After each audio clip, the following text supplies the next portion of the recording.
My wife told her mother, "That fat hippo disgusts me. I'm only interested in his fortune." I acted like I didn't hear. But the next day, I sold my $3.4 million home and then disappeared, clearing all accounts and leaving only a note. The snow had been falling for 3 hours when I heard her say it. Not the gentle Christmas card kind of snow that makes everything look clean and forgiving. This was January snow in Boston, sharp, persistent, the kind that gets into your bones and stays there. I'd come home early from the office because the roads were getting bad. My Mercedes SUV handling the slick streets better than most cars. But still, I wanted to be safe, wanted to be home. I'd stopped in the mudroom to take off my boots, my hands fumbling with the laces because my fingers were half numb from the cold. And the heating system in our Beacon Hill townhouse was state of the art, of course. I'd paid $3.4 million for the place 2 years ago and another $500,000 in renovations. But the mudroom was always a little cooler than the rest of the house. Catherine liked it that way, said it was more authentic to the period architecture. Catherine liked a lot of things about appearances. I'd heard voices from the kitchen, that warm, honey-toned room where she entertained her mother at least 3 times a week. The kitchen had been Catherine's pet project during the renovation.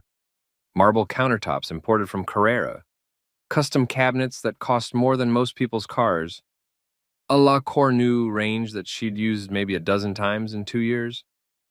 But it photographed beautifully, which was what mattered. Her Instagram followers loved it. I wasn't trying to eavesdrop. That's the part I keep coming back to in the long nights that followed. I wasn't sneaking around my own house, wasn't pressing my ear to doors or creeping through hallways. I was just taking off my boots, my coat, getting ready to walk into my kitchen and kiss my wife hello. Maybe make some hot chocolate like I used to do when we were first married. That's when I heard Patricia's voice, my mother-in-law, though I'd never been quite sure she thought of me as family. "Darling, you look exhausted. Is he working you too hard with all these social obligations?" Catherine's laugh. I knew that laugh. The one that wasn't quite real. The one she used when she was about to say something she thought was clever. "Mother, please. The obligations are fine. It's him I can barely stand anymore." I should have walked in then. Should have made my presence known, coughed, called out something. But my hand had frozen on my boot, and I found myself standing there in the mudroom like a statue, like something carved from the same marble as Catherine's precious countertops. "Catherine." Patricia's voice had dropped, taken on that conspiratorial tone I'd heard 100 times before. Usually when they thought I was out of earshot. Usually when they were discussing which of their friends had gained weight or gotten a bad facelift or bought a car that was too gaudy for their tax bracket. "I mean it, Mother. That fat hippo disgusts me. Absolutely disgusts me. I can barely stand to look at him anymore, let alone—" She trailed off, but I could hear the shudder in her voice. "I'm only interested in his fortune. The rest of him, I'd throw it all away if I could." The silence that followed was deafening. Not from them. They laughed. Patricia made some comment about enduring for the lifestyle, and Catherine said something about a spa weekend in the Berkshires, and they moved on to discussing whether the Hendersons' daughter's engagement ring was a real Tiffany or a convincing knockoff. The silence was mine.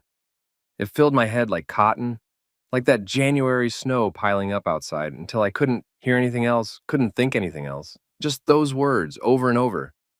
"That fat hippo disgusts me. I'm only interested in his fortune." I don't remember finishing with my boots. Don't remember walking back out to my car, starting the engine, driving away from that beautiful townhouse with its perfect kitchen and its lying heart. I just remember the snow and the silence and the way my hands shook on the steering wheel as I drove through the white blind streets with nowhere to go. Because here's the thing about being called a fat hippo by the woman who promised to love you in sickness and in health, for richer or poorer. You already know it's true. I'd put on weight since the wedding, 60 pounds, maybe 70. The stress of building my business, the long hours, the meals eaten at my desk or in my car. Catherine had stopped cooking, not that she'd ever really cooked, and I'd fallen into a routine of takeout and delivery, of comfort food that comforted nothing. My suits had been let out twice. My face in the mirror looked like a stranger's, jowly, tired, older than my 42 years. I knew all of this, had known it every time I looked in a mirror, every time I climbed a flight of stairs and found myself winded, Every time I caught Catherine's expression when she thought I wasn't looking, that mix of disappointment and calculation that I'd trained myself not to see. But hearing it said out loud, hearing it said to her mother with such casual cruelty, such utter disdain, that was different. That changed everything. I ended up at a Starbucks in Cambridge, one of those anonymous corporate spaces where nobody knows your name and nobody cares why you're sitting in a corner booth at 3 in the afternoon on a Tuesday, staring at nothing. The barista was young, maybe 20, with purple hair and a nose ring, and the kind of easy confidence I remembered having once before the weight of building an empire had settled onto my shoulders and into my gut. Rough day? She asked, and I realized that I'd been staring at the menu for 5 minutes without ordering. Something like that, I managed. Well, whatever it is, I recommend the darkest roast we've got and a chocolate croissant. Sometimes you just need to lean into the bad day, you know? I ordered both, found my corner booth, and pulled out my phone. I had 47 unread emails, 3 missed calls from Catherine, probably wondering where I was, why I wasn't home to admire whatever dinner reservations she'd made, or charity gala she'd committed us to. 2 texts from my CFO about a deal closing in Singapore. 1 from my younger brother asking if I was coming to his kid's birthday party this weekend.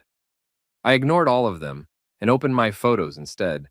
There I was 7 years ago at my college roommate's wedding. I'd been the best man. In the photo, I'm laughing at something, my arm around a girl I was dating at the time.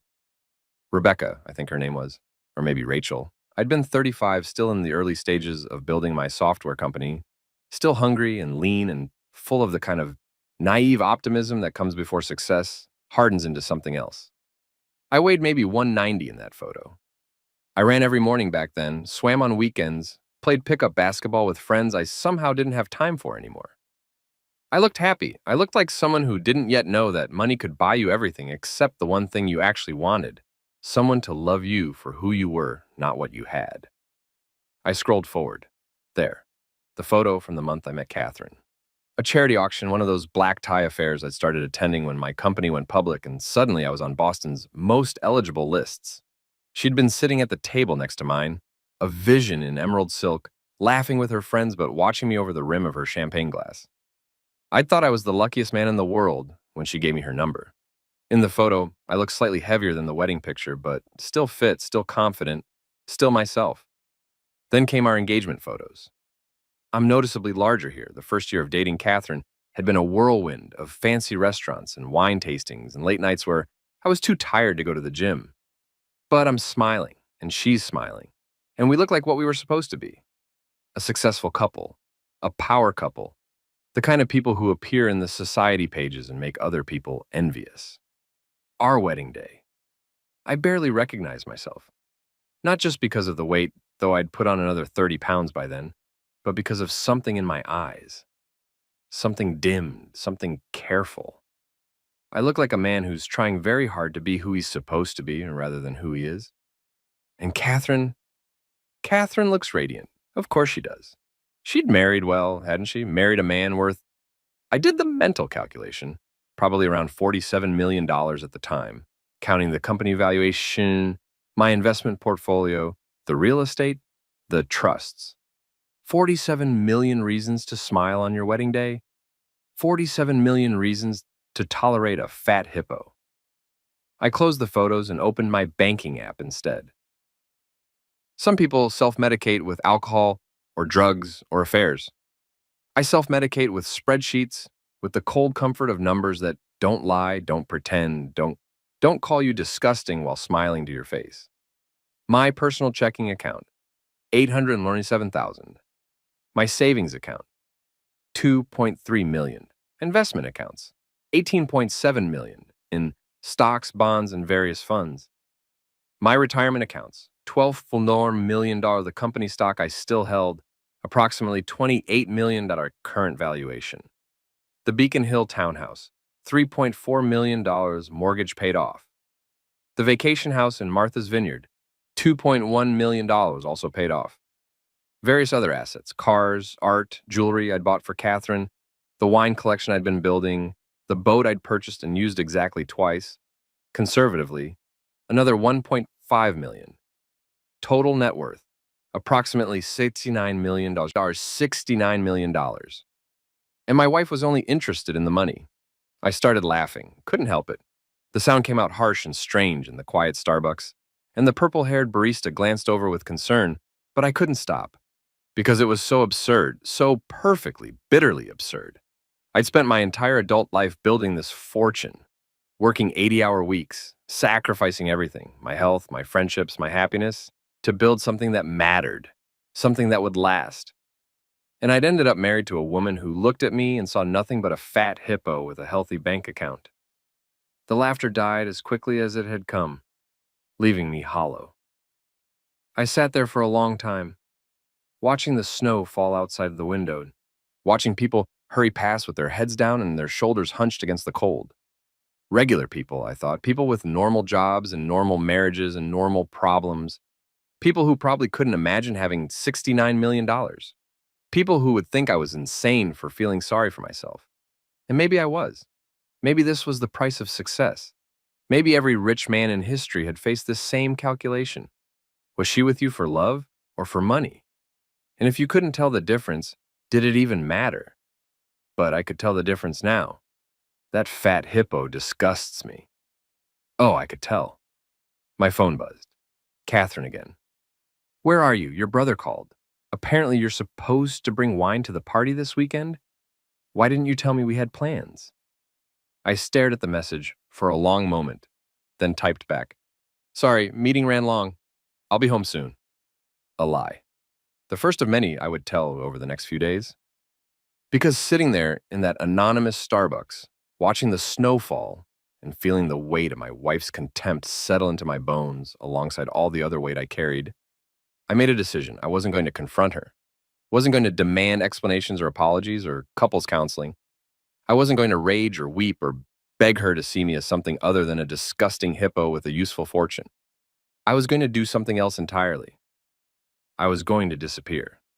The plan came to me fully formed, like a program I'd written 1,000 times before. Elegant, efficient, ruthless. I'd built my fortune through software, through understanding systems and finding the gaps in them, the places where information could slip through unseen, where a clever person could make things happen that weren't supposed to happen. I'd spent 20 years learning how to make money appear from nothing. Now I was going to learn how to make it, and myself, disappear. But first, I needed to go home. Needed to act normal, be the fat hippo who didn't know his wife despised him. Needed to keep up the facade just a little longer. The snow had stopped by the time I pulled back into our neighborhood. The streets of Beacon Hill transformed into something from a Victorian postcard. Gas lamps glowing against pristine white. Brick townhouses frosted like gingerbread. The kind of scene that belonged in a tourism brochure. Old money and new money pressed together on these narrow streets. Everyone pretending they'd always lived this way, always belonged here. Catherine had the fireplace going when I came in. She was curled up on our velvet sofa, 12,000, custom made, with a glass of wine and her iPad, probably scrolling through Instagram or planning her next casual post that would take 2 hours and 3 outfit changes to produce. She looked up and smiled. And for just a moment, I wondered if I'd imagined the whole thing. If maybe I'd misheard, misunderstood, let my own insecurities twist something innocent into something cruel. Then I saw it. The way her smile didn't quite reach her eyes. The way she assessed me in that single glance, calculating, measuring, finding me wanting but acceptable, as long as the balance in our joint account stayed where it was. There you are, she said, her voice warm honey over cold stone. I was starting to worry. The snow's been terrible. Meetings ran late, I said, the lie coming easily now. Sorry, I should have texted. It's fine. She took a sip of her wine, a Bordeaux from my collection naturally, probably a $400 bottle she'd opened without thinking. Mother came by for tea. She said to tell you hello. Of course she did. Patricia was nothing if not careful about appearances. That's nice, I said. How is she? Oh, you know Mother. Busy with her committees and her charity boards. She asked if we'd be attending the Symphony Gala next month. I said of course. Catherine set down her wine glass and stretched, a calculated gesture that showed off the yoga-toned body she maintained at the exclusive studio I paid $500 a month for. We should probably get you a new tuxedo, though. The old one's getting a bit snug. There it was. The casual knife slipped between the ribs so smoothly I almost didn't feel it. Almost. Good idea, I said. I'll make an appointment this week. Perfect. She picked up her iPad again, already moving on. Oh, and your brother called. Something about his son's birthday. I told him we'd bring wine. I'll take care of it. You're sweet. The words were automatic, empty. I'm going to start dinner soon. I thought maybe we'd do that pasta place on Newbury Street. The one with the truffle risotto, translation. She didn't want it to cook, wanted to be seen at an expensive restaurant, wanted me to foot the bill while she picked at her food and told me I should order a salad instead. Sounds great, I said. Let me just change out of these work clothes. I went upstairs to our bedroom, our $4,000 mattress, our Egyptian cotton sheets, our walk-in closet that was bigger than my first apartment, and sat on the edge of the bed, my head in my hands. I could hear Catherine moving around downstairs, humming to herself. Happy, content. Why wouldn't she be? She had everything she wanted, the house, the lifestyle, the Instagram-perfect marriage. To a rich man she didn't have to actually love or respect, just tolerate. And I'd given it all to her without question, without reservation. Because I'd thought, what had I thought? That love could be bought, that if I just provide enough, sacrifice enough, gave enough, she'd eventually see me as something more than a wallet with legs? My phone buzzed. A text from Marcus, my CFO. Singapore deal closed. 8.12M profit, champagne tomorrow? $8 million. Pocket change, really, at my level. Another few percentage points added to the pile, another line item on the balance sheet of a life I'd somehow convinced myself was meaningful. I typed back, rain check, some things I need to handle. Then I opened a new note on my phone and started writing. Step 1, sell the house. Step 2, liquidate assets. Step 3, close accounts. Step 4, disappear. It looks so simple written out like that. 4 steps to unmake a life, 4 steps to vanish like I'd never been there at all. But I'd been in tech long enough to know that the simple solutions were always the hardest to execute. The devil was in the details, in the dependencies, in all the little threads that connected you to the world and had to be cut cleanly, carefully, one by one. I added more notes. On contact divorce attorney. Discreet, out of state.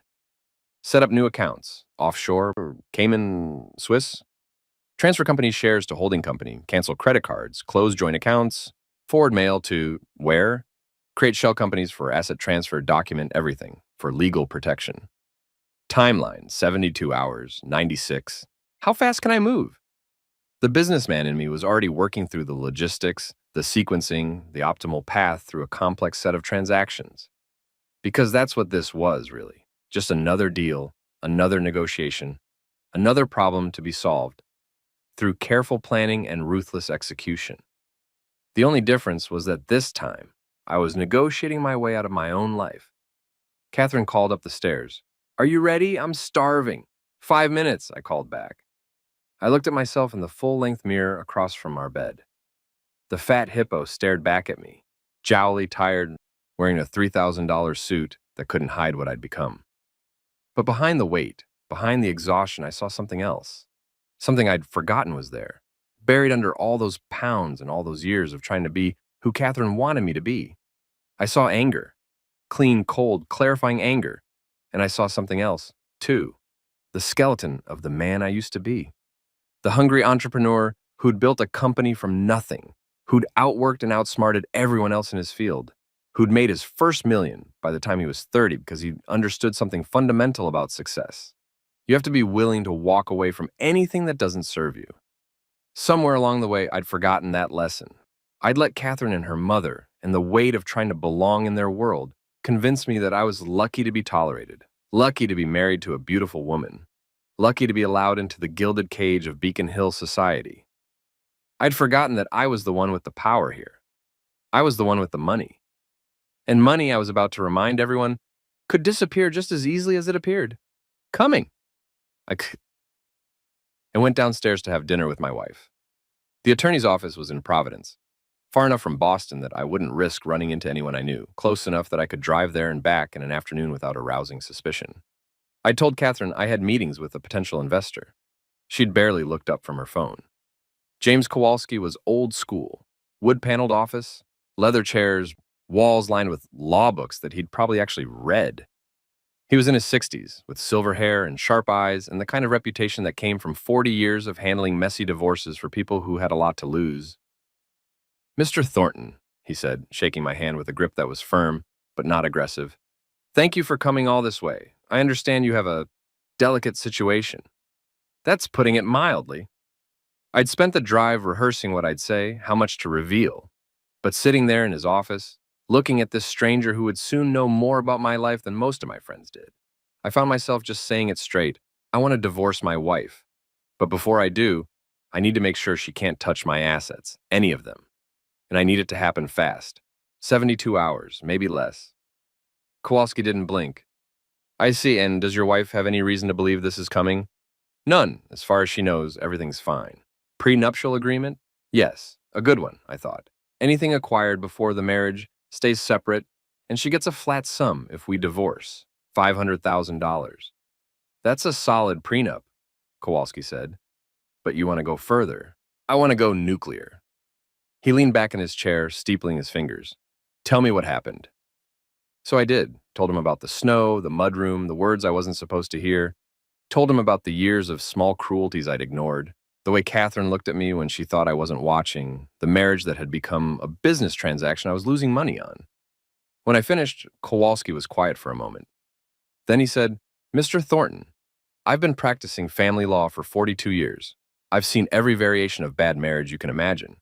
But what you're describing, walking away from your entire life in 3 days, that's not just divorce, that's disappearing. And that's complicated. I understand. Do you? He leaned forward. Because here's what you're proposing. Liquidating millions in assets, closing accounts, selling property, all while your wife has no idea what's coming. Even with a prenup, she could claim you're hiding marital assets, acting in bad faith. She could tie you up in court for years. Then tell me how to do it right. Kowalski studied me for a long moment. Then he pulled out a yellow legal pad and started writing. Okay, here's what we're going to do. First, the prenup works in our favor. You drafted it well, Dave, and she signed it without contestation. That establishes a clear baseline. Second, we're going to document everything, every account, every asset, every dollar. We're going to show that what you're moving is yours and yours alone, acquired before the marriage, or clearly designated as separate property. He kept writing, his pen moving quickly across the page.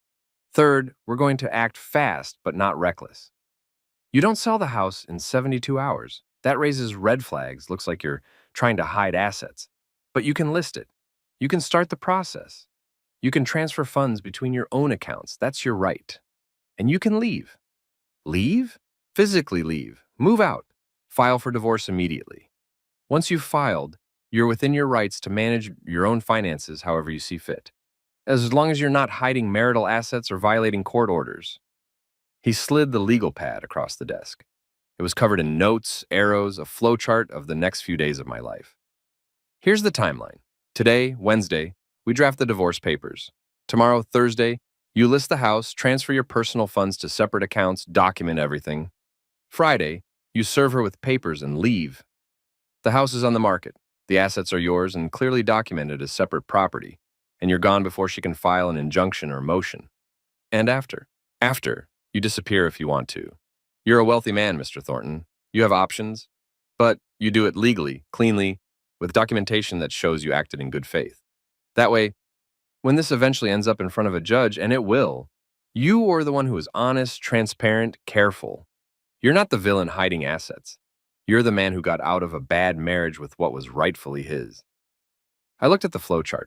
It was elegant, really. A perfect sequence of moves, each one legal, each one defensible, each one leading inexorably to the same conclusion. I would be free. How much is this going to cost me? My retainer is $50,000. Total cost, if things go smoothly and she doesn't contest, maybe $150,000.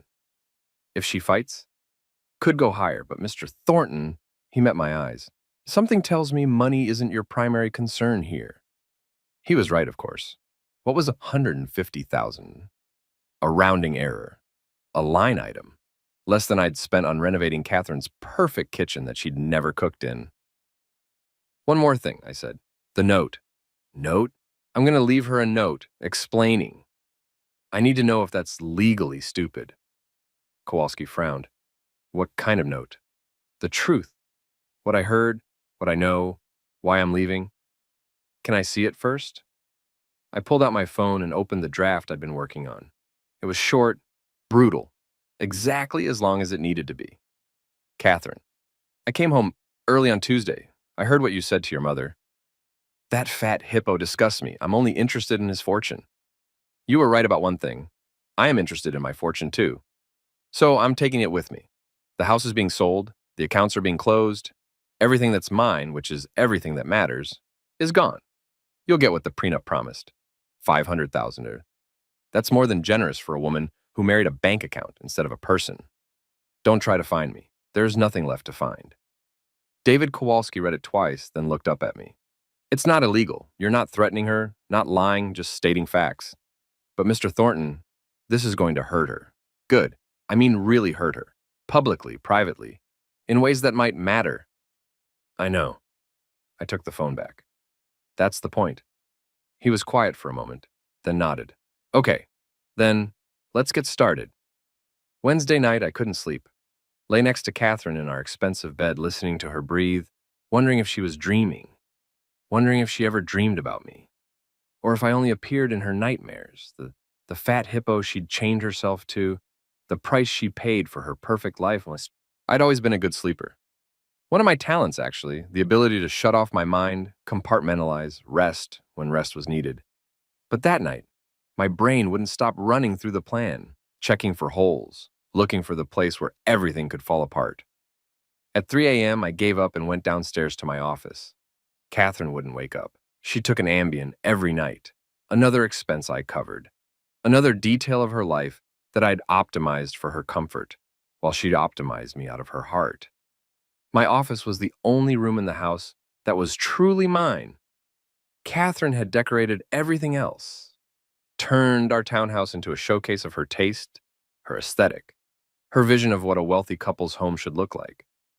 But this room, dark wood, leather chairs, walls lined with the tech books I actually read, the degrees I'd actually earned, this was mine. I turned on my computer and opened my master spreadsheet. Everything was there.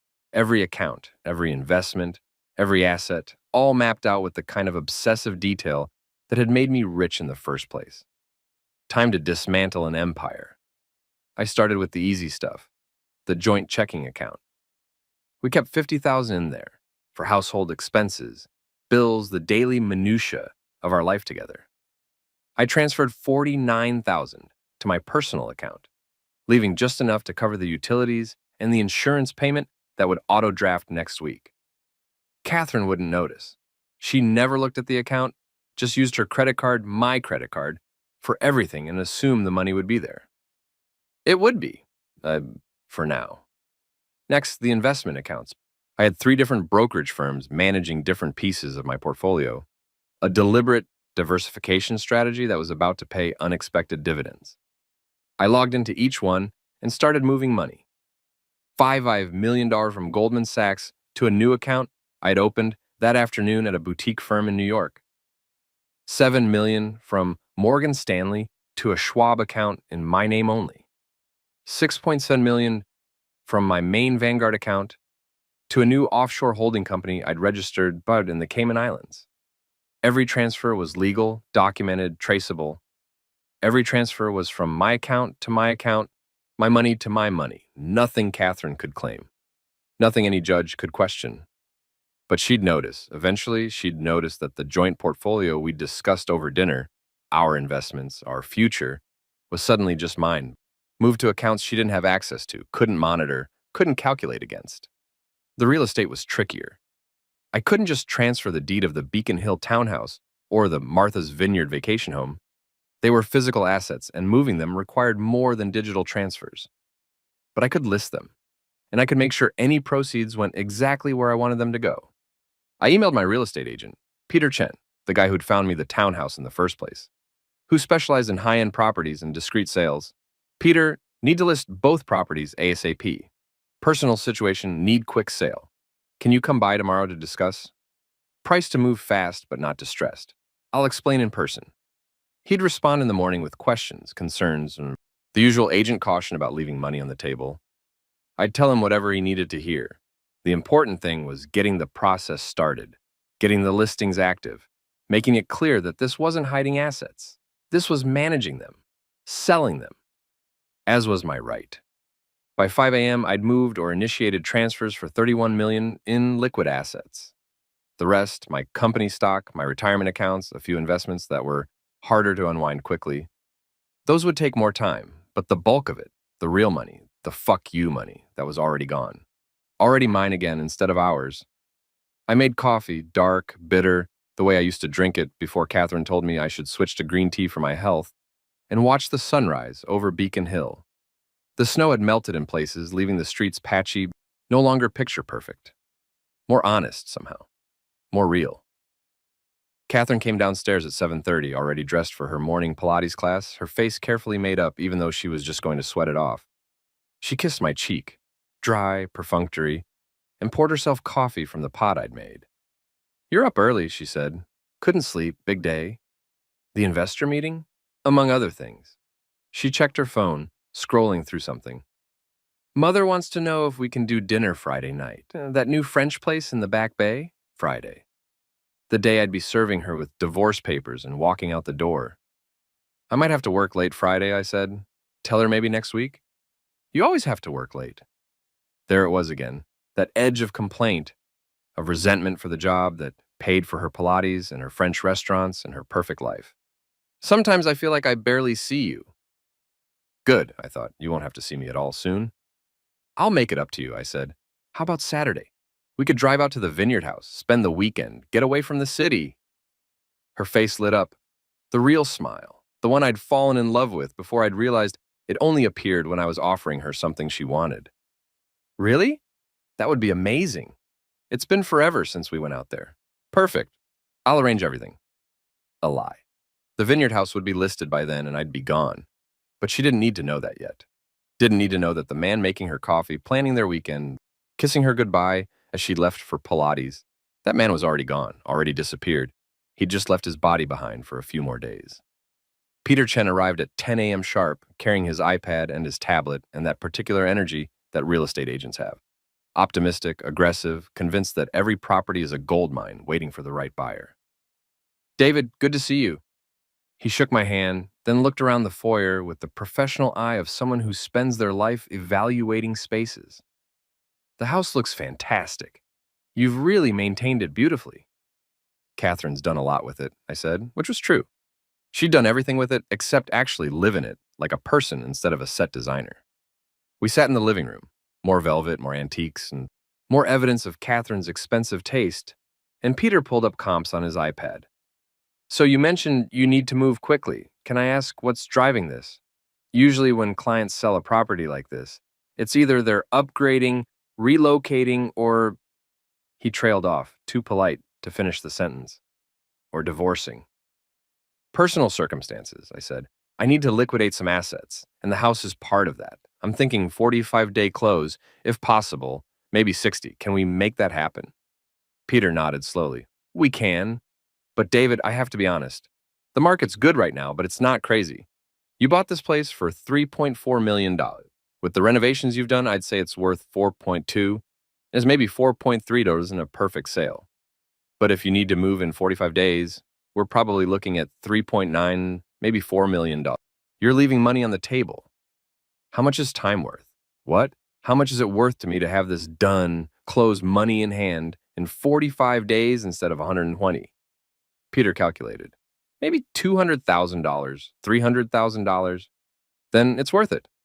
Listed at $395 million. Price it to move, but not so low that it looks distressed.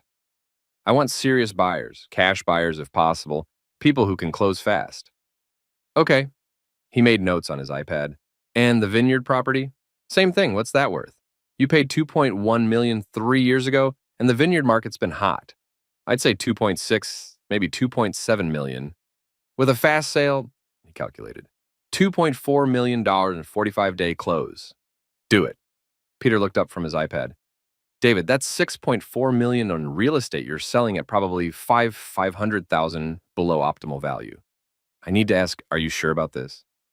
No, I wasn't sure about any of it. Wasn't sure about throwing away my marriage, my life, everything I'd built over the past 5 years. Wasn't sure about reducing myself to a number on a balance sheet, a man who could disappear because he was nothing but his money. But I was sure about what I'd heard, sure about the disgust in Catherine's voice, the casual cruelty of that fat hippo, the way she'd laughed with her mother about enduring me for the lifestyle. I was sure about that. I'm sure, I said. When can you start showing it? I can have professional photos done tomorrow, listings live by Friday morning. Assuming the house stays this clean, I can start showings this weekend. This weekend, when Catherine thought we'd be at the Vineyard House together, rekindling whatever she thought we still had.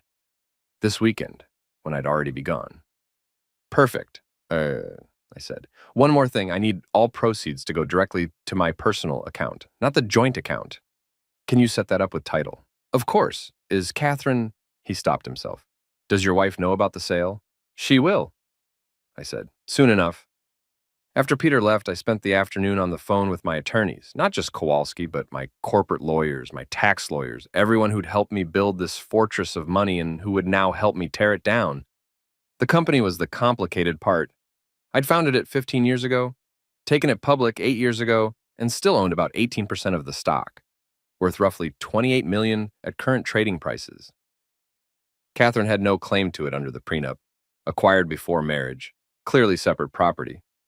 But I needed to move it somewhere she couldn't see it, couldn't calculate against, couldn't use as ammunition. My corporate attorney, Sarah Kim, had a solution. We'd create a holding company, transfer the stock there. It's your stock, your company, totally legal. The holding company can be wherever you want. Delaware for simplicity, Cayman Islands for privacy. Your call. Cayman, I said. Privacy sounds good. Done. I'll have the paperwork ready by tomorrow afternoon. Next, the retirement accounts. I had about $12.4 million spread across various 401ks and IRAs, all untouchable by Catherine under the prenup and federal law.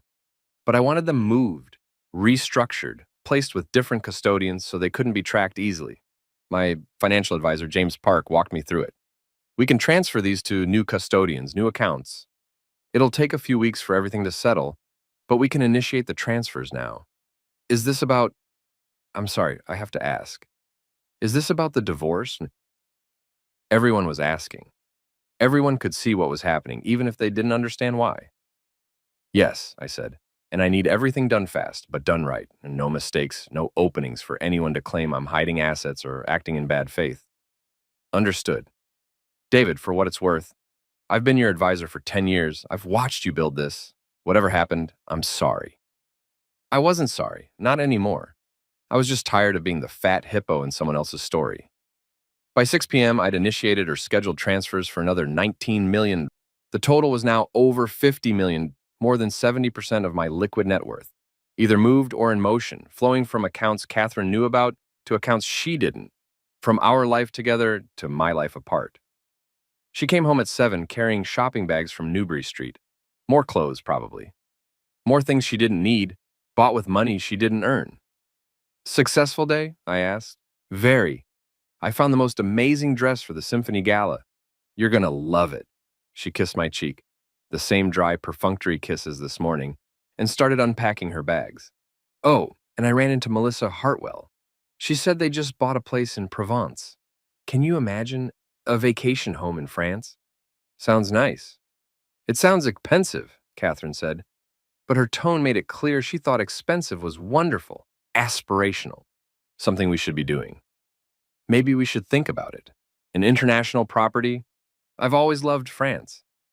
Maybe, I said, watching her hold up the dress. Black, elegant, probably cost $3,000 and would look stunning on her. Would look stunning while she stood next to me at the Symphony Gala we'd never attend, in the life we'd never continue, planning the French vacation that would never happen. You seem distracted, she said. Everything okay with work? Just a lot going on. Big deals, complicated stuff. Well, don't work too hard. You look tired. She said it with concern, but I heard the subtext. You look old. You look fat. You look like something I have to endure. I'll try to get more rest, I said. That night, I slept in the guest room. Told Catherine I had early calls with Asia and didn't want to wake her. She barely seemed to notice. I lay there in the dark, in the room we used for guests we rarely had, in the house that would soon belong to someone else, and I felt nothing, just that cold clarity I'd been living with since Tuesday afternoon. The certainty that what I was doing was right, even if it was ruthless. Catherine had made a choice when she married me, had looked at what I was, smart, successful, rich, and what I wasn't, handsome, fit, interesting, and decided the first list outweighed the second, had decided a fat hippo with a fortune was better than being alone, better than working, better than building her own life. Now she'd learn what that choice actually cost.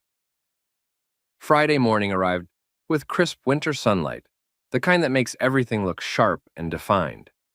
I woke up at 5 a.m. in the guest room, my phone already buzzing with confirmations from Peter Chen. Listings going live in 2 hours. Already have 3 interested buyers lined up for Saturday showings. From Sarah Kim, holding company established. Stock transfer initiated. Should be complete by end of business today. From James Park, retirement account transfers submitted. Confirmations by Monday. From Kowalski, divorce papers ready. Process server can deliver at 2 p.m. today. You need to be out of the house before then. It was happening. After 3 days of planning, moving, restructuring, it was all actually happening. I packed 1 suitcase, not the expensive luggage Catherine had bought for our honeymoon trip to Italy, but an old duffel bag from my college days that I'd found in the back of a closet. Clothes, toiletries, laptop, passport, a few personal items that mattered. The watch my father gave me when I started my company. Photos of my family, my MIT class ring. Nothing else. Nothing from this house. This life, this marriage. I was leaving it all behind, just like I was leaving Catherine. Taking only what was mine, what I'd brought with me before she'd decided I was a fat hippo worth tolerating. I left the duffel bag in my car, hidden in the trunk where Catherine wouldn't see it during her morning Pilates routine. She came downstairs at 7:30, same as always, dressed in her Lululemon uniform, face made up, ready to perform the rituals of her life. Coffee, I asked, like I had every morning for 5 years. Please. She checked her phone while I poured. Oh, remember we have that dinner with the Hendersons tonight. You didn't forget, did you? I'd completely forgotten. Or rather, I'd known about it and dismissed it because by tonight, I'd be gone and the Hendersons would be wondering why Catherine showed up alone, why she seemed so shaken, why her perfect life suddenly had a fat hippo-shaped hole in it. About that, I said, something came up. A crisis with the Singapore office. I might need to fly out this afternoon. Today? David, we've had this dinner planned for 3 weeks. I know, I'm sorry, but this is important. She set down her phone, really looking at me for the first time in days. Everything's been important lately. The late meetings, the weird schedule, the sleeping in the guest room. What's going on? Nothing, just work. Is it? She studied my face, and for a moment I thought she saw it. Saw the plan, the anger, the cold calculation behind my tired eyes. You've been acting strange all week. I've been stressed. About what? About the fact that my wife thinks I'm a disgusting hippo. About the fact that I've wasted 5 years of my life on someone who only loves my bank account. About the fact that I'm about to blow up everything we've built because I finally have the courage to admit it was never real. Just business, I said. Nothing for you to worry about. She relaxed, satisfied. Because that's what I was to her. A business, a revenue stream, something to manage and optimize and not worry about as long as the money kept flowing. Okay, she said, but you'll try to make dinner? I'll try. Another lie. I was getting good at them. Catherine left for Pilates at 8.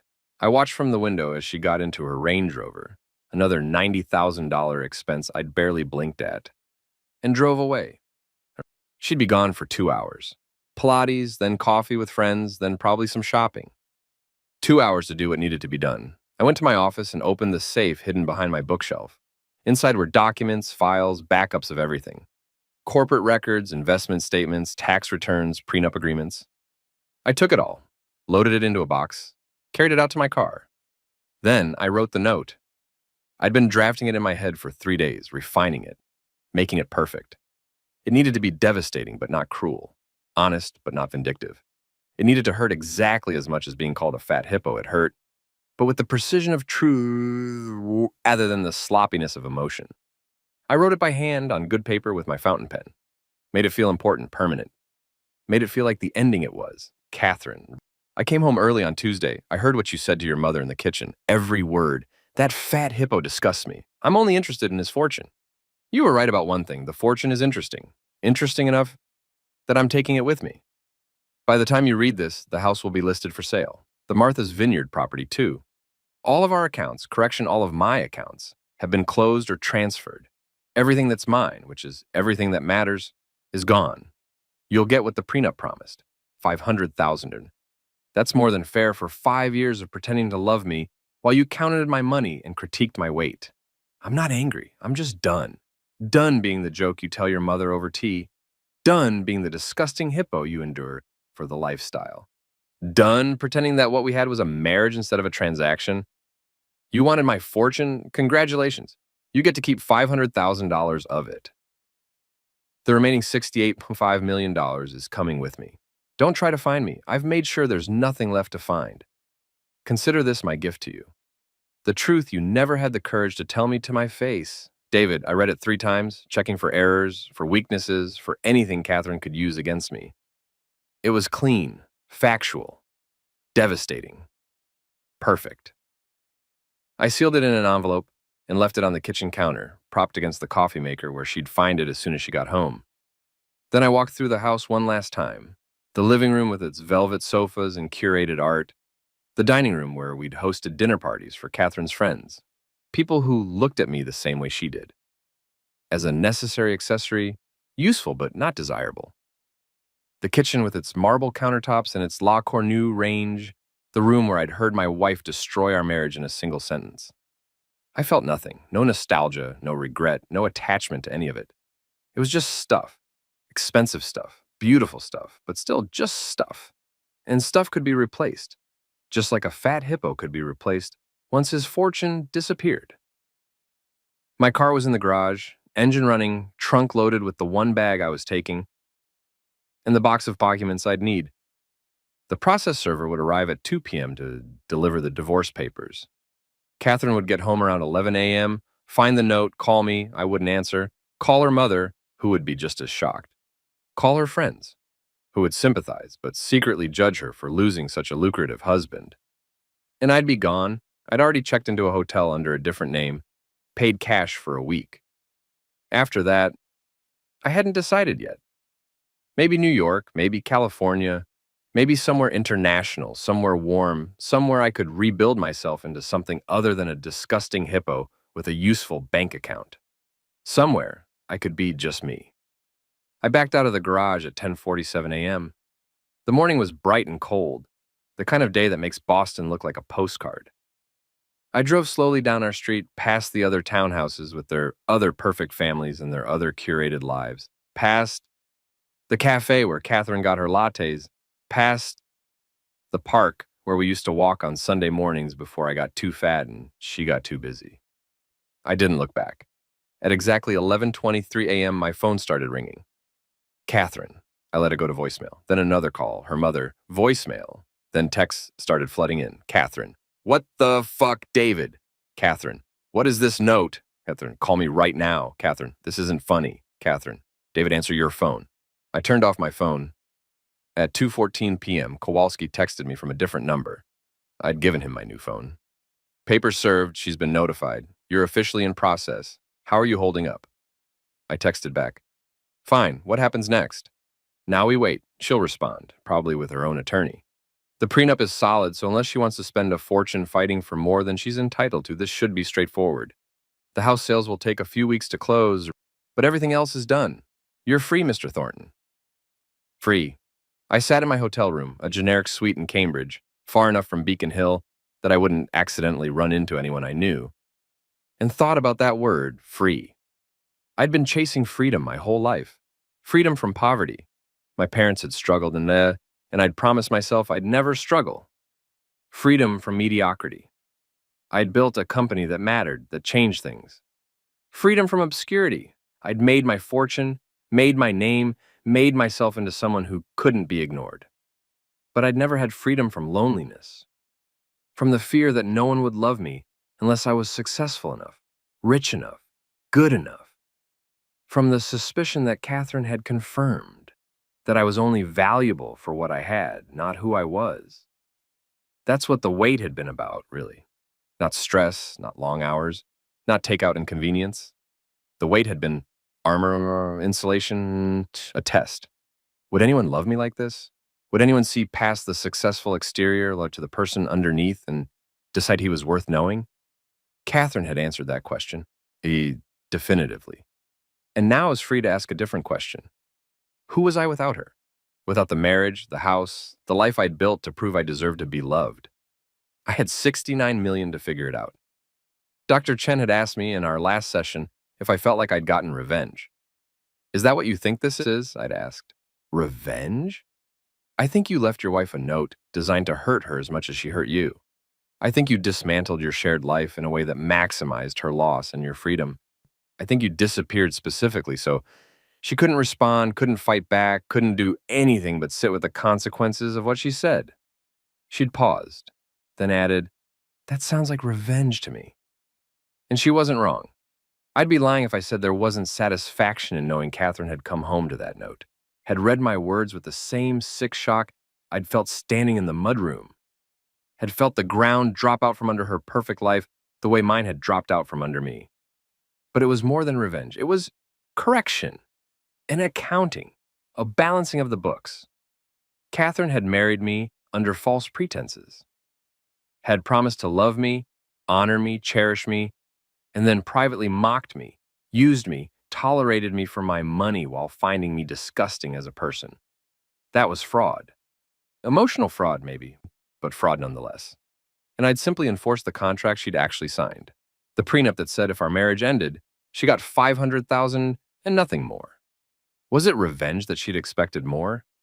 That she'd thought she could have both the disgust and the money? Could privately despise me while publicly enjoying my fortune? Or was it just consequences? I think, I told Dr. Chen, that revenge would be destroying her, taking everything, leaving her with nothing, making sure she suffered. And you didn't do that? I left her with $500,000. That's more money than most people see in their lifetime. That's a fresh start, a safety net, a chance to build something real instead of just living off someone else's money. But you took your fortune.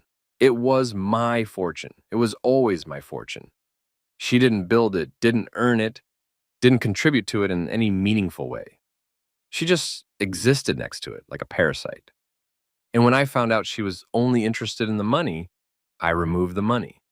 That's not revenge, that's just honesty. Dr. Chen had smiled at that. You've thought about this a lot. I've had time to think. And do you regret it? The way you left, the note, any of it? No, and I didn't. Even now, sitting on my beach in Costa Rica, watching the sun set over the Pacific while somewhere in Boston, Catherine was probably still trying to understand how her perfect life had disappeared. I didn't regret it. What I regretted was not seeing it sooner, not recognizing the signs, the small cruelties, the way she looked at me when she thought I wasn't paying attention, not having the courage to admit that I'd married someone who saw me as an ATM with a pulse. What I regretted was wasting 5 years of my life trying to be good enough for someone who was only interested in my money. But the leaving, the note, the carefully planned dismantling of everything we'd built together, that I'd do again in a heartbeat. My phone buzzed, a text from Marcus. Singapore deal's done, another $4 million in the bank. When are you coming back? I thought about that. Coming back. Returning to Boston, to my company, to my life as David Thornton, tech entrepreneur, millionaire, the man who'd built something that mattered. But that life was what had gotten me here. Overweight, overworked, married to someone who despised me. That life was the one where success meant sacrificing everything else, health, happiness, self-respect, and pursuit of a number on a balance sheet. I didn't want to go back to that life. But I didn't want to hide in Costa Rica forever either. I texted back, not sure, still thinking. About what? About what comes next? Come on, man. You can't just disappear. You've got responsibilities. The company, your family, your actual life. He was right, of course. I couldn't stay here forever, couldn't keep running from the consequences of my choices. At some point, I'd have to go back, face the music, deal with whatever fallout remained from my dramatic exit. But not yet. Not until I'd figured out who I was without the weight, without Catherine's contempt, without the pressure to be successful enough to be loved, without the armor I'd built around myself over 42 years of trying to prove I mattered. I turned off my phone and went for a walk on the beach. The sun was setting, painting everything gold and orange and beautiful. There were other people on the beach, locals, tourists, people living their lives without knowing or caring who I was, what I was worth, what I'd left behind. A kid was flying a kite, his father helping him keep it steady in the wind. A couple was walking hand in hand, laughing about something. An old woman was collecting shells, examining each one carefully before adding it to her bucket. Normal people, living normal lives, happy without millions, without townhouses in Beacon Hill, without the trappings of success that I'd thought mattered so much. And I realized something. For the first time in years, I felt light. Not physically light, I still had 50 pounds to lose if I wanted to get back to my college weight. But mentally, emotionally, I felt like I'd put down a burden I didn't know that I'd been carrying. The burden of being enough. Enough for Catherine, enough for her friends, enough for Boston society, enough to deserve love, respect, basic human decency. I'd spent 5 years trying to be enough, and the whole time I'd already been more than enough, just for the wrong person. Catherine hadn't deserved me. Hadn't deserved my money, my effort, my love. She deserved exactly what she got. The legal minimum from a prenup she'd signed without thinking, because she'd been too busy calculating what she could get out of me to consider what she might lose. And I deserved what I was getting now. Freedom. Space. The chance to rebuild myself into someone who didn't need validation from anyone else, who didn't need to buy love with money or success or sacrifice. I walked until the sun disappeared below the horizon, until the beach was dark and quiet and mine. Then I went back to my simple house with its simple furniture and its view of the ocean, and I slept better than I had in years. 4 months after I left Boston, Catherine's attorney called Kowalski. "My client wants to talk," the attorney said. "She's willing to accept the prenup terms, but she wants to speak with Mr. Thornton directly, just once, 5 minutes. Kowalski called me. "It's probably a bad idea. Anything she says could be used to reopen negotiations, claim emotional distress. Who knows what? But legally, I can't stop you if you want to talk to her. What do you think she wants? Closure, maybe? Or one last attempt to get more money?" "Hard to say." I thought about it. Thought about Catherine, about what she'd say, about whether I wanted to hear it. "Set it up," I said. "But recorded, right? Legal protection?" "Absolutely. I'll be on the line too. And David, don't admit anything, don't promise anything, don't let her manipulate you." "I won't."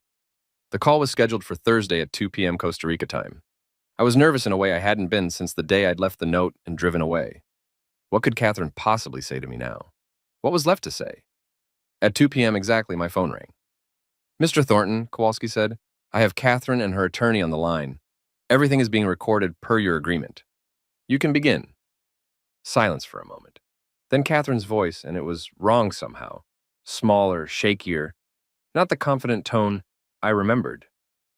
"David, I'm here. I..." She paused. "I don't know how to start this." "Then don't. Just say what you need to say." Okay. I heard her take a breath. "I'm sorry. I know that's not enough. I know it doesn't change anything, but I need you to know that I'm sorry. For what I said, for how I treated you, for all of it." I didn't respond. Couldn't, really. Sorry wasn't enough, would never be enough. But hearing her say it still meant something. "I've been thinking," Catherine continued, "about what happened, about why I said those things, and I realized I was scared." "Scared of what?" "Of you. Of us. Of the fact that I'd married someone I didn't really love, and I didn't know how to admit that to myself, so I blamed you instead. I made you into this thing I could despise, this obstacle, so I wouldn't have to face the truth. Which was that I married you for the wrong reasons. Not because I loved you, but because I was 32 and scared I'd never find anyone. And you were successful and kind, and you seemed like the safe choice. And then I resented you for being the safe choice, for not being exciting or passionate or whatever I thought I deserved." She was crying now. I could hear it in her voice. "I turned you into a villain in my own head," she said. "The boring husband, the fat guy, the obstacle to the life I thought I should have. And the thing is, David, you weren't any of those things. You were just a good man who loved me, and I couldn't handle that because I didn't love you back. And instead of being honest, I was cruel. You called me a fat hippo. I know, and I can't take it back, and I hate myself for it. You have no idea how much I hate myself. Good, I said, and I meant it. You should hate yourself for that. I do, I really do. And I know you're never going to forgive me, and I don't blame you. But, David, I need you to know something. The woman who said those things, the woman who was so awful to you, that wasn't really me. That was just the scared, shallow version of me who couldn't be honest about what I wanted. And what did you want? I don't know. I thought I wanted the lifestyle, the money, the perfect Instagram life. But all of that's gone now, and you know what? I'm not devastated, I'm relieved. Because pretending to be happy was exhausting, and pretending to love you when I didn't, it was destroying both of us. She paused, then added, the divorce is the best thing you could have done, for both of us. I just wish you'd done it differently. How should I have done it? I don't know. Talked to me, told me you knew, given me a chance to explain before you just disappeared? And what would you have explained? That you actually did love me? You just also thought I was disgusting? No. I would have told you the truth. That I didn't love you. That I'd made a mistake, that we should end it before we wasted any more of each other's time. But you didn't give me that chance. You just left and took everything and made me the villain. You were the villain. Was I? Or was I just honest about feelings you didn't want to hear? That stopped me. Because she had a point, didn't she? Catherine had been awful, had said terrible things, had revealed herself to be someone I couldn't stay married to. But she'd also been honest, brutally, cruelly honest, but honest nonetheless. And I'd responded by blowing up her life. You didn't just leave me, Catherine continued. You humiliated me. You left that note where anyone could find it. You disappeared without explanation. You made sure everyone knew I'd married you for money. Do you know what that did to my reputation, my friendships, my relationship with my mother? I don't care about your reputation. I know, that's the problem. You didn't care about anything except hurting me as much as I hurt you. And you succeeded. Congratulations. You got your revenge. You proved you're the one with the power, the one with the money, the one who gets to win. Are you happy now? I don't know, I said honestly. Are you? Silence, then, no, I'm not happy. I'm broke and alone, and everyone thinks I'm a gold digger, and I probably deserve all of it. But at least I'm not pretending anymore. At least I know who I am now. A woman who made bad choices and has to live with them. Catherine, I'm not asking for more money, she interrupted. I'm not trying to change the prenup or reopen negotiations. I wanted you to hear me say I'm sorry, and I wanted to tell you that I hope you find whatever it is you're looking for. I hope you find someone who actually loves you, who sees you for who you are, and thinks that's enough. Because it is enough, David. You are enough. You always were. I was just too broken to see it. The line went quiet. I could hear her breathing, could picture her sitting somewhere with her attorney, probably in an office not unlike Kowalski's, having this awful conversation because she thought she owed it to me. Maybe she did. Maybe we both owed each other some version of the truth. We've been too scared to tell while we were married. Thank you, I said finally, for the apology. It doesn't change anything, but thank you. I know it doesn't change anything. I just needed to say it. Catherine, yes? I hope you find what you're looking for, too. I hope the $500,000 isn't enough to give you a fresh start. And I hope you learn to be honest about what you want before you hurt someone else the way you hurt me. She laughed, but it was bitter. I think I've learned that lesson. Trust me. Good. Then something useful came from all this. Yeah, she said. Maybe it did. Kowalski ended the call a few minutes later after Catherine and her attorney signed off. I sat there in my Costa Rican beach house, staring at my phone, trying to process what I'd just heard. Catherine was sorry, really, genuinely sorry. And more than that, she was honest. Maybe for the first time in our entire relationship. She'd admitted she'd married me for the wrong reasons, admitted she'd never loved me, admitted she'd been cruel because she couldn't face her own choices. And somehow hearing that was worse than hearing her call me a fat hippo. Because disgust, I could understand. Disgust I could get angry at, could use as fuel for the cold revenge I'd taken. But honesty? Honesty was complicated. Honesty meant Catherine wasn't a villain, wasn't even particularly evil. She was just a scared woman who'd made bad choices and hurt someone in the process. Just like I'd hurt her by leaving the way I did. You okay? Kowalski asked after Catherine hung up. I don't know. She apologized. So I heard. Does that change anything? Should it? That's up to you. But legally, nothing changes. The prenup stands, the divorce proceeds, she gets her $500,000, and you get your freedom. Her apology doesn't affect that. I know. David, can I give you some advice? Not as your attorney, but as someone who's been doing this for a long time? Sure. Forgiveness isn't about her. It's about you. Whether you forgive Catherine or not, whether you accept her apology or dismiss it, that's about what you need to heal, not about what she deserves. What if I don't know what I need? Then you keep swimming in the ocean and sitting on the beach and talking to your therapist until you figure it out. You've got time and you've got money. Use both. He was right, of course. I had all the time in the world and all the money I needed to figure out who I was and what I wanted and whether Catherine's apology changed anything about how I felt. But sitting there in my beach house, listening to the waves crash against the shore, I realized something. I didn't hate Catherine anymore. I was angry, hurt, disappointed, betrayed, all of those things. But I didn't hate her. Because hate requires energy, and I was tired of spending energy on someone who'd already taken 5 years of my life. What I wanted now wasn't revenge or vindication or even forgiveness. What I wanted was peace. 6 months after I left Boston, I flew back to New York for a meeting with my board of directors. I'd been avoiding it, avoiding them, avoiding the company, avoiding anything that connected me to the life I'd left behind. But Marcus had finally worn me down. Man, you're still the largest shareholder. You can't just ignore that forever. The board wants to see you, wants to know you're okay, wants to understand the plan. What plan? Your plan, our plan, the company's plan. Whether you're coming back or selling out or what. So I'd flown to New York, checked into a hotel I'd never stayed at before, and prepared myself to face the consequences of my dramatic exit. The board meeting was in our Manhattan office, high floor, glass walls, view of the city that was supposed to inspire confidence and ambition. I'd picked the office myself 5 years ago. When the company went public and suddenly we needed a presence in New York, needed to look like we belonged among the big players. Now, walking into that conference room, I felt like an imposter.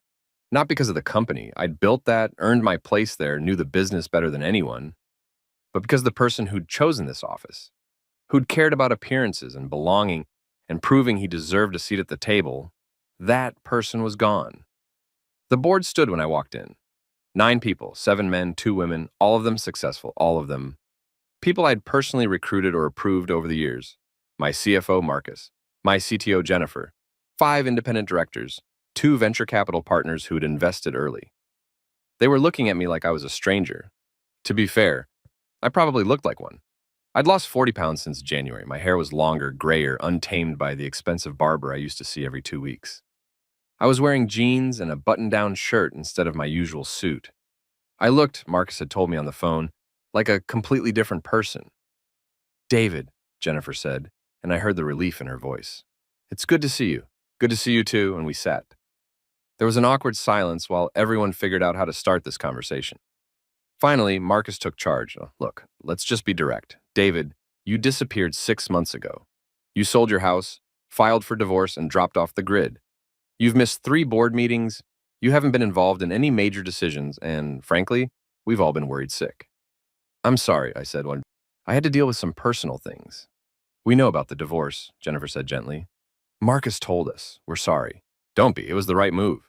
One of the independent directors, Richard, an older guy who'd run 3 successful startups before joining our board, leaned forward. David, we're not here to judge your personal life. We're here to understand what happens next. Are you coming back? Are you staying involved? Do we need to plan for new leadership? Good question. I'd been asking myself the same thing for 6 months. I don't know, and I said. I built this company. It's my life's work. But the person who built it, the person who worked 80-hour weeks and sacrificed everything for success, I'm not that person anymore. I don't want to be that person anymore. What do you want to be? I don't know yet. I'm figuring that out. That's fair, Richard said. But the company needs to know. The employees need to know. The investors need to know. We can't just operate in limbo while you figure yourself out. He was right. I'd been selfish, disappearing without a plan, without considering how it would affect everyone who'd built this company with me. You're right, I said. So here's what I'm thinking. I'll step back from day-to-day operations. Marcus becomes CEO. He's been doing the job anyway for the past 6 months. Jennifer, you're COO. I'll stay on the board, stay involved in major decisions, but I'm not coming back to run things. Not now, maybe not ever. The room was quiet. Then Marcus said, "Are you sure? This is your company, man. You built it. You can't just walk away." "I'm not walking away. I'm just stepping back, creating space for other things, for myself." "What other things?" I thought about my mornings swimming in Costa Rica, about my afternoon walks on the beach, about my therapy sessions with Dr. Chen, where I was slowly learning to separate my worth from my work, my value from my bank account. "Life," I said. "I want to have a life, a real one, not just a resume of accomplishments and a bank account full of money I never spend." Jennifer smiled. "That's the healthiest thing I've heard you say in years." "Yeah, well, it took losing everything to figure it out." "You didn't lose everything," Marcus said. "You still have the company. You still have your money. You still have us." "I know, but I lost the thing I thought mattered most. The marriage, the picture-perfect life, the proof that I'd made it. And it turns out, losing that was the best thing that ever happened to me." We spent the next hour working through logistics. Marcus would become CEO with a compensation package that reflected his new role. Jennifer would get a promotion and a raise. I'd stay on as chairman of the board, involved but not in charge, present but not consumed. It felt right, felt like the beginning of something new rather than the end of what I'd built. After the meeting, Marcus and I grabbed coffee at a place around the corner. Just the two of us, no board members, no corporate formality, just two friends who'd been through hell together. "You look good," Marcus said. "Different, but good." "I feel different. Better?" "Yeah, better, lighter. Like I've been carrying around this weight." The expectations on the need to prove I was successful enough to deserve love. All of it. And now it's just gone, and I feel like I can breathe again. Marcus nodded. "Catherine fucked you up, man. I always thought she was cold, but I didn't realize how bad it was." "She wasn't all bad. She was just wrong for me. Wrong for anyone, probably, until she figures out what she actually wants instead of what she thinks she should want. You're more generous than I'd be. I'm tired of being angry. Anger takes energy, and I'd rather spend that energy on figuring out what comes next." "Which is what?" "Good question. I'd been thinking about it for months, but I still didn't have a clear answer. Just fragments, pieces, ideas that might become something if I gave them time to develop. I think," I started, then paused. "I think I want to build something new. Not a company, not a fortune, just something that matters, something that helps people. Something I can be proud of that has nothing to do with making money." "Like what?" "I don't know yet. A foundation, maybe? Something focused on mental health or men's issues or just helping people who feel trapped by success and don't know how to ask for help." Marcus raised his eyebrows. "That's oddly specific." "It's my life, man. I spent 20 years chasing money, and when I finally got it, I realized it didn't solve anything. Didn't make me happy, didn't make me loved, didn't make me whole. Just made me rich and miserable. And now I'm rich and learning to be happy, which feels like progress." We talked for another hour about the company, about life, about what it meant to be successful when you'd already achieved everything you thought you wanted. About how hard it was to admit you were lonely, even when you were surrounded by people. About how marriage could be the loneliest thing in the world when you realize the person next to you didn't actually know you. "You going back to Costa Rica?" Marcus asked as we were leaving. "For a while. I like it there. It's simple, quiet, far from everything that reminds me of who I used to be. And then? And then I'll figure out where home is, because it's not Boston anymore. Not that house, not that life, not anything Catherine and I built together. I need to find somewhere that's mine, that I chose for me, not for appearance or convenience or because it was the right address." "You'll find it," Marcus said. "You're good at building things, even when you're starting from scratch." He was right. I'd built one fortune from nothing. I could build one life from nothing too. It just might take time. 1 year after I left Boston, the divorce was finalized. Catherine got her $500,000. I got my freedom. We both got the truth we'd been avoiding for 5 years, that we'd never really been married, just two people occupying the same space, pretending at connection while building separate lives. I'd moved back to the States, not Boston, but San Francisco. Bought a condo with a view of the bay, nothing too fancy, nothing too expensive. Just a place that felt like mine, that I chose because I liked it, not because it impressed anyone. I'd lost 60 pounds, not through dieting or extreme measures, just through living differently. Swimming every morning, cooking real food, treating my body like something that mattered instead of just a vehicle for my brain. I felt better at 43 than I had at 35, stronger and healthier and more comfortable in my own skin. The company was thriving under Marcus's leadership. Stock price was up, revenue was growing. We'd just closed a major acquisition that expanded our market share significantly. My stake was now worth about $42 million, up from $20 million when I'd left. I'd made $14 million by doing nothing except getting out of my own way. But the money wasn't what mattered anymore. What mattered was the foundation I'd started, the Thornton Foundation for Men's Mental Health and Well-Being. $50 million in initial funding, all from my personal fortune. A mission to help men who were struggling with the same things I'd struggled with. The pressure to succeed, the loneliness of achievement, the difficulty of admitting vulnerability, the weight of expectations. We'd launched 3 months ago with a website, a hotline, and partnerships with therapists around the country who specialized in men's issues. We funded counseling for men who couldn't afford it, ran support groups for executives dealing with burnout, created resources for men going through divorce or career changes or just trying to figure out who they were when they weren't defined by their work. The response had been overwhelming. Thousands of calls, hundreds of men sharing stories that sounded like mine, successful on paper, miserable in reality, trapped by the belief that admitting struggle meant admitting failure. I'd found my purpose, not in building another company, not in making more money, but in taking my pain and turning it into something useful for other people. Dr. Chen would have been proud. Actually, Dr. Chen was proud. I still talked to her twice a week, even though I didn't need to anymore.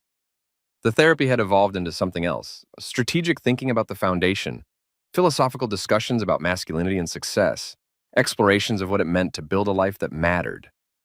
"You've come a long way," she'd said in our last session. "A year ago, you were a man who'd lost everything. Now you're a man who's found himself." I didn't lose everything, I'd corrected. I lost one thing, a marriage that was never real. Everything else, the money, the company, my self-respect, I kept that. And that's important to remember, because a lot of people would have let Catherine's betrayal define them, would have become bitter or angry or convinced that all relationships were transactional. But you didn't. You took the pain and transformed it into purpose. I'm still angry sometimes, I'd admitted, still hurt by what she said, how she saw me. Of course you are. Healing isn't linear. But the question is, are you letting that anger run your life? Or are you running your life despite the anger? I thought about that, about the foundation, about my morning swims, about the life I was building in San Francisco, about the date I'd gone on last week with a woman I'd met at a charity event. Just coffee, just conversation, just two people getting to know each other without pretense or calculation. Her name was Rachel. She was a teacher, 40 years old, divorced, no kids.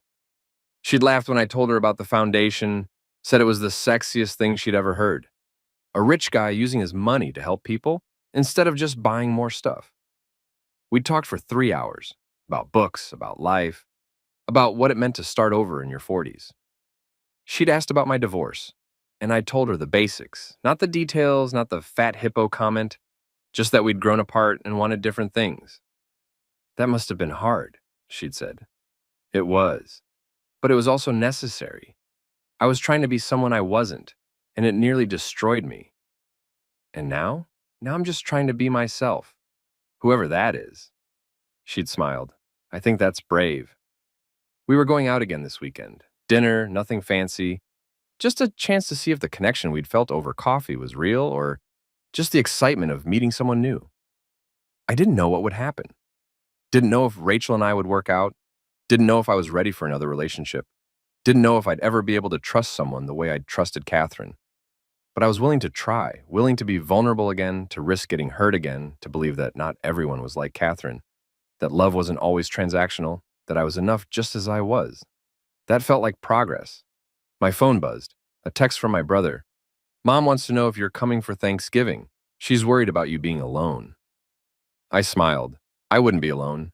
I'd invited Rachel, actually, told her I wanted her to meet my family if she was comfortable with that. She'd said yes, said it sounded nice, said she was curious about the man I used to be versus the man I'd become. I texted back, "Tell Mom I'm bringing a friend and tell her I'm good, really good." "About damn time," my brother replied. "We've been worried." "I know, but you don't have to worry anymore. I'm figuring it out." And I was. Slowly, painfully, imperfectly. But I was figuring out who David Thornton was when he wasn't trying to be anything other than himself. I was figuring out what it meant to be successful when success wasn't measured in dollars or square footage or social media likes, but in morning swims and honest conversations and the satisfaction of helping someone else avoid the mistakes you made. I was figuring out what it meant to be loved, really loved, for who you were instead of what you had. And I was figuring out that Catherine had done me a favor in the end. Not intentionally, not kindly, but still. She'd forced me to confront the truth about my life, about my marriage, about the way I'd been living. That fat hippo comment, as cruel as it was, had saved me, had given me the courage to leave, to rebuild, to become someone I could actually be proud of instead of someone I was just trying to impress. So in a strange way, I was grateful. Grateful for the pain, for the betrayal, for the moment in the mudroom when my world fell apart. Because that moment had given me permission to build something new, something real, something mine. The note arrived on a Tuesday afternoon. I was in my office at the foundation. We'd grown to 20 employees now, operating in 15 cities, helping thousands of men every year, when my assistant brought in the mail. Most of it was routine. Donation acknowledgments, partnership inquiries, thank you letters from men whose lives we'd helped change. But one envelope stood out, cream-colored, expensive paper, my name written in elegant script. Catherine's handwriting. I stared at it for a long moment before opening it. We hadn't spoken since that phone call 3 years ago. Hadn't had any contact except through lawyers finalizing the divorce. I'd moved on, built a new life, barely thought about her anymore. But seeing her handwriting brought it all back. The snow, the mudroom, the fat hippo comment that had changed everything. I opened the envelope. Inside was a short letter, handwritten on matching cream stationery. "David, I don't know if you'll read this, or if you'll throw it away without reading, or if you even care what I have to say anymore. But I need to write it anyway, because I owe you more than just that phone call. 3 years ago, I'm getting married. His name is James. He's a high school teacher. He makes $60,000 a year. He's kind and funny, and he loves me for who I am, not for anything I can give him or any life I can provide. And I love him the same way. We met at a community center where I've been volunteering, teaching art classes to underprivileged kids. I started doing it because I needed to do something with my life, something that mattered, something that wasn't about money or status or Instagram. And I found purpose, joy, myself. I wanted you to know that. Wanted you to know that the $500,000 you left me, I used it to go back to school, to get my teaching certificate, and to build a life that's actually mine instead of just borrowed from someone else's fortune. I wanted you to know that you were right. Leaving me was the best thing you could have done, for both of us. Because I was drowning in that life we had, pretending to be someone I wasn't, living a lie I'd convinced myself was happiness. And I wanted to say thank you. I know that's strange, thanking the man whose life I helped destroy. But you gave me something I never would have found on my own. The truth. The courage to admit I was living wrong, to start over, to build something real. I heard about your foundation, about the work you're doing. I'm proud of you. Not proud like a wife or an ex-wife, just proud as one human to another. You took your pain and made it matter. That's incredible. I hope you're happy, David. I hope you found someone who loves you the way you deserve to be loved. And I hope you've forgiven yourself for whatever you think you did wrong, because you didn't do anything wrong. You were just a good man who married the wrong woman. Be well, Catherine. I read it twice, then set it down on my desk. Catherine was getting married to a teacher, making $60,000 a year. She'd found love, real love, the kind that wasn't about money or status or anything except two people choosing each other. And she was happy, genuinely, actually happy. I felt relief. Not satisfaction, not vindication, not even closure exactly. Just relief that Catherine had found what she was looking for, that the woman who'd called me a disgusting hippo 3 years ago had grown into someone who could write this letter with such honesty and grace. My phone rang. Rachel, my girlfriend of 2 years, the woman I'd met over coffee and fallen for slowly, carefully, honestly. Hey, she said, are you still at the office? Yeah, just finishing up. Want to grab dinner at that Thai place you like? Sounds perfect. I'll meet you there in 30. See you then. Love you. Love you too. I hung up and looked at Catherine's letter again. 3 years ago, I'd left her a note designed to hurt, to devastate, to make her feel a fraction of what I'd felt standing in that mudroom. And now she'd written me a note designed to, what, apologize, explain, share her happiness? Maybe all three. I folded the letter and put it in my desk drawer. Not to save it, not to treasure it, just to acknowledge it. Catherine had been part of my story, had shaped who I'd become. And this letter was the final chapter of something we'd both moved beyond. I left the office and drove to the Thai restaurant. Rachel was already there, sitting at our usual table, smiling when she saw me. She'd moved in with me 6 months ago, and we were talking about marriage, real marriage, the kind built on honesty and respect and the simple joy of being together. You okay? She asked as I sat down. You look thoughtful. I got a letter today from my ex-wife. Catherine? Rachel knew the story. I told her everything early on, figured if we were going to build something real, it needed to be built on truth. What did she want? To tell me she's getting married, to thank me for leaving her, to say she's happy. How do you feel about that? I thought about it. How did I feel? About Catherine's happiness, about her new life, and about the fact that she'd found love with a teacher making a fraction of what I made? I'm glad, I said, and I'm really genuinely glad she found what she was looking for. That's very mature of you. Or maybe I'm just happy enough with my own life that I can afford to be generous with hers. Rachel smiled and reached across the table to take my hand. Either way, I'm proud of you. For what?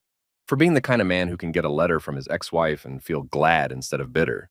For taking something terrible and turning it into something beautiful. For being you. You know, I said, 3 years ago I would have thought that was just flattery. Just words someone was saying to make me feel better about myself.